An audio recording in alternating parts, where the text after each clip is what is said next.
को समान वैल्यू देनी है, दोनों से ही मेरिट बनेगी। ठीक है, खाली आप यहाँ से अगर 80 के 80 भी ला रहे हैं तो कुछ सब्जेक्ट में टेट वाले हैं। ठीक है, जब बिहार टेट होता है तो फिल्टर होकर के बच्चे आते हैं, वहां पे वो सब आपने पढ़ा होता है, सब्जेक्ट पढ़ा होता है। ठीक है, हेलो नमस्कार, स्वागत है आप सभी का हमारे चैनल पे। सबसे पहले तो आप लोगों को सभी को नववर्ष की हार्दिक शुभकामनाएं, और आप लोगों की इन दुआओं के साथ कि आप लोगों का जो 2024 है बहुत अच्छे से बीते और आप जो पाना चाहते हैं वो सभी अचीव कर ले 2024 में।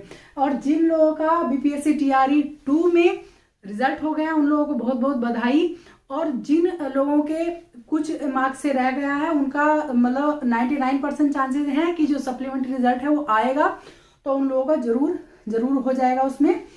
अब हम बात करते हैं, यहाँ पे देखिए जो बीपीएससी टीआरई 3 है उसकी बात करेंगे। और यहाँ पे जो बीपीएससी का जो एग्जाम कैलेंडर है वो भी जारी हो गया अभी कुछ देर पहले। और इसमें आप लोगों को सबको पहले से ही पता है कि टीआरई 3 जो है उसका जो एग्जाम कंडक्ट होना है वो अगस्त में होना है, और एवरी ईयर अगस्त में एग्जाम हुआ करेंगे। जो सीटें बची रहेंगी उन पे भी, और अदर जो ऐड होंगी बची हुई, और जो रिटायर होंगे टीचर्स उनकी सभी सीटों पे यहाँ पे एग्जाम हुआ करेंगे। तो इस बार देखिए आप लोगों की डेट भी अनाउंस हो गई है, 24 अगस्त 2024 से आपके एग्जाम शुरू होंगे। तो आप लोगों के पास पूरे 7.5 महीने हैं। अगर आप 7 भी मान करके चलें तो बहुत लंबा टाइम होता है, इतना लंबा कि आप पीसीएस या फिर यूपीएससी एग्जाम भी इसमें क्लियर कर सकते हैं। तो ये तो आपका टीचिंग एग्जाम है, आप जरूर निकाल पाएंगे अगर आप निरंतर प्रयास करते रहें। देखिए, और देखिए कितनी अच्छी बात है कि रिजल्ट की डेट भी आपकी अनाउंस हो गई। 24 सितंबर 2024 को आपका रिजल्ट आना शुरू हो जाएगा।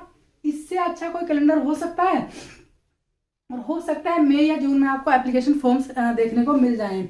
ये मैं आप लोगों को इसलिए बता रही हूँ क्योंकि आप लोगों को अपनी तैयारी में अभी से जुट जाना है। अगर आप निरंतर प्रयास करेंगे, मेहनत करेंगे तो आपका सिलेक्शन 2024 यानी कि टीआरई 3 में पक्का है। हम यहाँ पे बात करेंगे, देखिए कैलेंडर की बात हो गई, मैं केवल यहाँ पे टीचिंग एग्जाम की बात करूंगी। तैयारी कैसे करें इसकी बात करेंगे, और क्या गलतियां ना करें जो पहले गलतियां हुई हैं, जो पहले वाले हैं। मतलब कुछ लोग ऐसे हैं जिनका 2 में नहीं हुआ है, तो उन्होंने क्या क्या गलती की हैं, उनसे कैसे बचे आप लोग। ठीक है, हम यहाँ पे बात करेंगे, देखिए एग्जाम पैटर्न की भी करेंगे, सिलेबस की भी करेंगे, और सोर्सेज ऑफ प्रिपरेशन, मतलब आप किन माध्यम से क्या क्या आपको बुक्स लेनी है, किस तरह से आपको तैयारी करनी है, इन सब की बात करेंगे। अब हम यहाँ पे आते हैं, देखिए वीडियो में एंड तक बने रहिएगा, और चैनल पे पहली बार आए हैं तो सब्सक्राइब जरूर कर लीजिएगा, वीडियो को लाइक कर दीजिएगा। देखिए एग्जाम पैटर्न जहां तक हम बात करें, अब जो टीआरई 3 होगा सबको पता है कि एग्जाम पैटर्न क्या रहने वाला है। ठीक है, इसमें कोई छिपी हुई बात नहीं है। एग्जाम पैटर्न को नहीं पता कि टीआरई 1 था उसमें बच्चों को नहीं पता था कि सिलेबस क्या रहेगा, क्या पैटर्न रहेगा। ठीक है, और सिलेबस मतलब एग्जाम पैटर्न भी पता चल गया है, सिलेबस भी आप लोगों को पता चल गया है सारा। ठीक है, और सोर्सेज ऑफ प्रिपरेशन आपके क्या रहने चाहिए इसकी बात अभी बाद में करेंगे। पहले हम देखिए यहाँ पे बात कर लेते हैं तैयारी कैसे करें की बात चल रही है यहाँ पे, और गलतियां आपको क्या नहीं करनी है। सबसे पहले देखिए आपको लैंग्वेज यानी कि भाषा है, आपकी भाषा का पोर्शन है। यहाँ पे मैं केवल हिंदी की बात करूंगी, आपका उर्दू भी हो सकता है, बांग्ला भी हो सकता है। ठीक है, तो इसमें आपकी भाषाएं क्या रहेंगी, इंग्लिश जो है कंपलसरी होती है, लेकिन ये कंपलसरी नहीं होता कि आपको सोल्व करने जरूरी है क्वेश्चन। और यहाँ पे मैं हिंदी की बात करूंगी। ठीक है, यहाँ पे ये जीएस है, सामान्य अध्ययन है। ठीक है, और ये सब्जेक्ट कंसर्न यानी कि जो विषय आपका होता है ना, ये विषय सब 3 भागों में आपका पेपर बटा होता है। इस बार जो गलती की है खैर बीपीएससी ने, जो एग्जाम कंडक्ट कराने के बाद भाषा को हटा दिया था। भले ही बीपीएससी के पास ये राइट हो कि वो कुछ भी कर सकती है, लेकिन ये निहायत ही गलत कदम है, इसको कोई भी सराहना नहीं करेगा। क्योंकि एग्जाम कंडक्ट कराने के बाद आपने बच्चों के साथ धोखा किया है, तो उसमें जो बच्चे पास कर रहे थे अच्छे मार्क्स से वो भी पीछे रह गए, मतलब उनका रिजल्ट ही नहीं हुआ। तो ये तो बहुत गलत चीज है। एग्जाम कंडक्ट कराने से पहले आप अगर कह देते तो भी अच्छा होता कि बच्चों का ना इसको जो सोल्व करने में टाइम वेस्ट हुआ वो नहीं होता। तो इसकी हम बात वैसे तो नहीं कर रहे हैं, लेकिन इसकी तैयारी आपको करनी है। इस बार भी रहेगी भाषा, तो इसको अभी आपको बिल्कुल भी नहीं टच करना है, क्योंकि इतने इजी क्वेश्चंस इसमें आते हैं इंग्लिश है, उसमें आएंगे रिलेशन जो आपके होते हैं, क्या क्या रिलेशन होता है उसमें, बस उनकी इंग्लिश आपको याद करनी है, ठीक है। और क्या क्या सामान कहाँ पे यूज होता है, बाथरूम में क्या क्या चीजें यूज होती हैं, आपका डाइनिंग एरिया में क्या, इस तरह से क्वेश्चंस आते हैं, या रिलेशन पे आते हैं, या फिर प्रपोजिशन आ गई, बहुत ईजी क्वेश्चंस आते हैं। हिंदी में भी सामान्य हिंदी बहुत ईजी आती है, तो इसको अभी आपको उठा करके नहीं देखना है, इसका बर्डन ही नहीं लेना। जो टाइम वेस्ट करते हैं घंटों घंटों, वो बिल्कुल भी नहीं करना है, आपको केवल इसमें क्वालिफाई करना होगा। तो इसको अभी ये गलती बिल्कुल नहीं करेंगे कि हमें भाई हाईएस्ट स्कोर करना है या हमारे ये मेरिट में जुड़ेगा। वैसे पता तो नहीं बीपीएससी का क्या कहते हैं, लेकिन ये मेरिट में नहीं जुड़ेगा, ठीक है। मेरिट आपकी बनेगी यहाँ से, दोनों सब्जेक्ट से। एक चीज बच्चों ने गलती क्या की, अपनी सब्जेक्ट कंसर्न पे ज्यादा ध्यान दिया, जबकि सब्जेक्ट सभी का अच्छा होता है, क्योंकि हम पर्टिकुलरली पढ़ते हैं। और आप लोग जो टीचिंग के एग्जाम में आते हैं, मोस्टली बच्चे फिल्टर होके आते हैं, क्योंकि जो 1 to 5 है, 6 to 8 है, वो वाले या तो डीएलएड वाले हैं या बीटीसी वाले हैं। तो पहले बीएड किया, डीएलएड किया, और सीटेट वाले भी हैं या एसटेट वाले, सॉरी टेट वाले हैं, ठीक है। जो बिहार टेट होता है, तो फिल्टर होकर के बच्चे आते हैं वहां पे, वो सब आपने पढ़ा होता है, सब्जेक्ट पढ़ा होता है, ठीक है। तो सब्जेक्ट पे ही खाली आपको ध्यान नहीं देना, इस पे पूरा पूरा ध्यान देना है। ये 80 नंबर का है, और ये है आपका, ये 80 का हो गया, ये 40 का है। तो इसमें आप मैक्सिमम करके, अगर किसी ने 75 भी मान लिया 75 मार्क्स भी आ रहे, कोई बिरला ही होगा जिसने 75 या फिर 75 प्लस इस खाली इस पेपर में मार्क्स लाए होंगे। तो उसके बाद भी आप सभी ने देखा है कि 90 प्लस भी गई है यहाँ पे मेरिट। तो अगर आप इसको अच्छे से तैयार नहीं करेंगे, तो यहाँ पे आपका रिजल्ट नहीं हो पाएगा। सारा ध्यान इसी पे नहीं देना है, इस पे भी बहुत देना है, क्योंकि इसमें अगर आपके 75 या फिर आपके 60 भी आते हैं, और यहाँ पे आप 20 to 25 भी स्कोर कर लेते हैं, तो आपका कितना हुआ, 25 भी आप अगर कर लीजिए, सॉरी तो ये 85 तो ये हो गया, ठीक है, यहाँ पे हो गया। या अगर किसी के यहाँ पे 70 आ गए, तो ये तो और भी अच्छा है।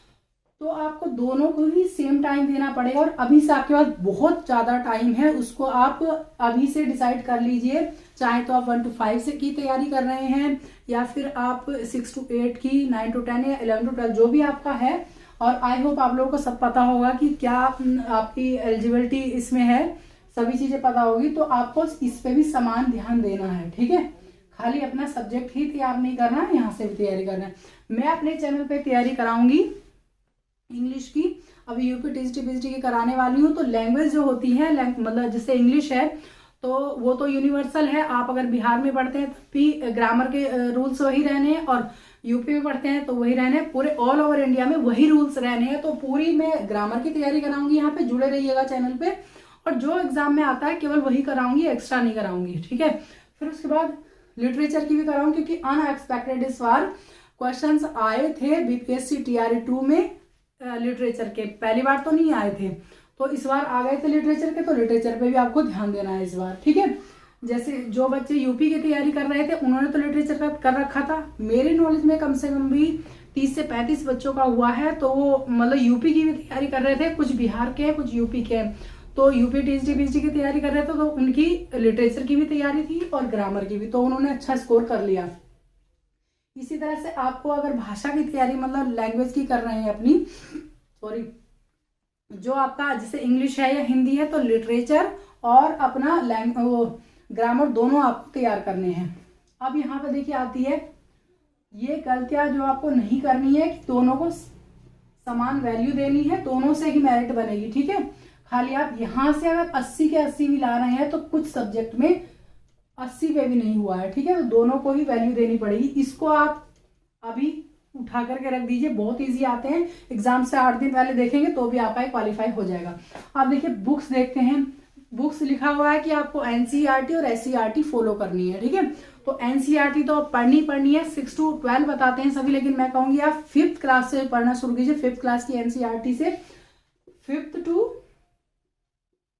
12th की आप एनसीईआरटी पढ़ना शुरू कीजिए। आपको सब बिल्कुल बेस क्लियर हो, जिसका बिल्कुल भी नहीं बना हुआ, बहुत टाइम आप लोगों के पास, अगर अभी से आप 5th to 12th की एनसीईआरटी पढ़ें, सब कुछ समझ में आ जाएगा, ठीक है।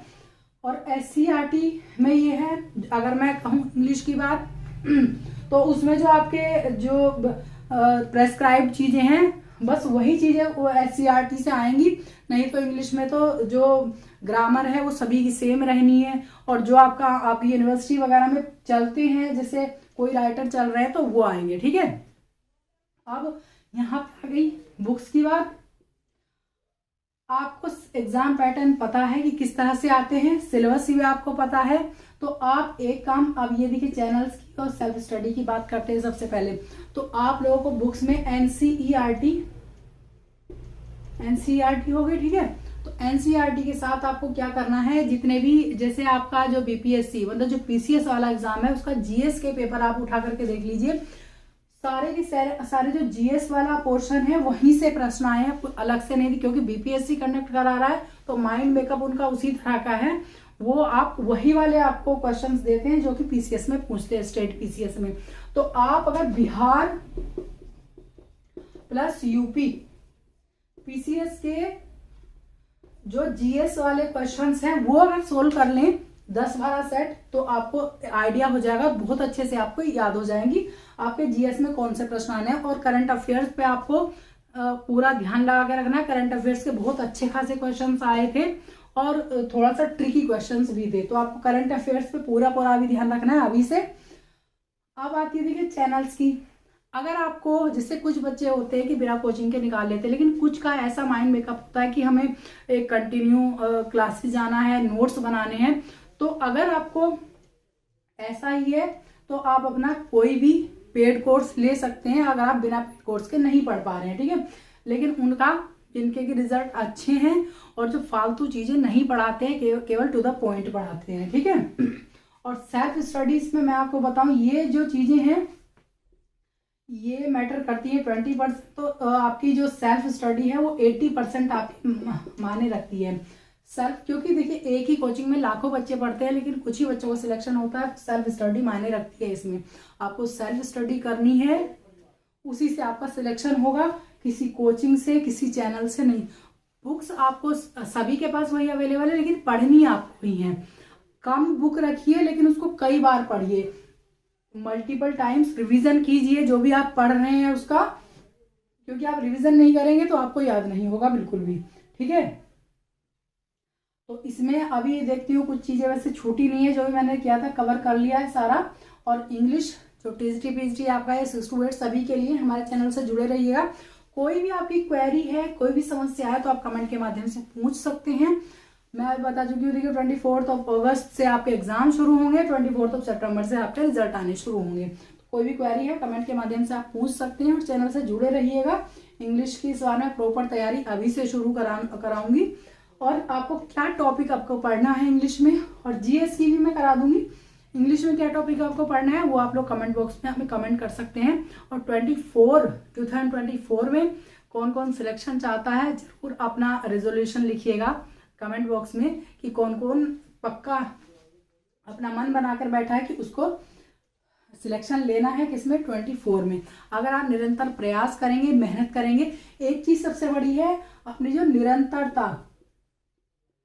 निरंतरता बनाए रखना है, एक भी दिन गैप नहीं करना है, चाहे तो कहीं शादी है, फंक्शन है, दोस्तों की पार्टी है, कुछ नहीं, केवल आपको निरंतरता बनाए रखनी है और कठिन परिश्रम करना है, और जो सिलेबस है वही पढ़ना है, उससे बाहर का कुछ नहीं पढ़ना है। तो आप निरंतरता बिल्कुल नहीं तोड़ना है। आपने देखा कि अगर आप पूरे महीने पढ़ रहे हैं दबा के और मान लिया एक दिन का भी गैप कर दे तो हमारा जो चक्र है वो टूट जाता है ना, एकदम क्लूलेस हो जाते हैं कि कहाँ से पढ़ें। तो ये निरंतरता आपको बना के रखनी है जरूर, इसको नहीं छोड़ना है, ठीक है। तो जो भी आप लोगों का मतलब कमेंट बॉक्स में कमेंट जरूर कीजिएगा कि आपको किस टॉपिक पे वीडियो चाहिए, वही मैं नेक्स्ट बनाऊंगी। तो फिर से आप लोगों को बहुत बहुत बधाई नए साल की, और जिनका सिलेक्शन हो गया उनको भी, और जो तैयारी कर रहे हैं उनको अग्रिम बधाइयां कि आप लोगों का भी सिलेक्शन हो। अच्छे से पढ़ाई करते रहिएगा, निरंतरता बनाए रखिएगा। वीडियो देखने के लिए थैंक यू सो मच।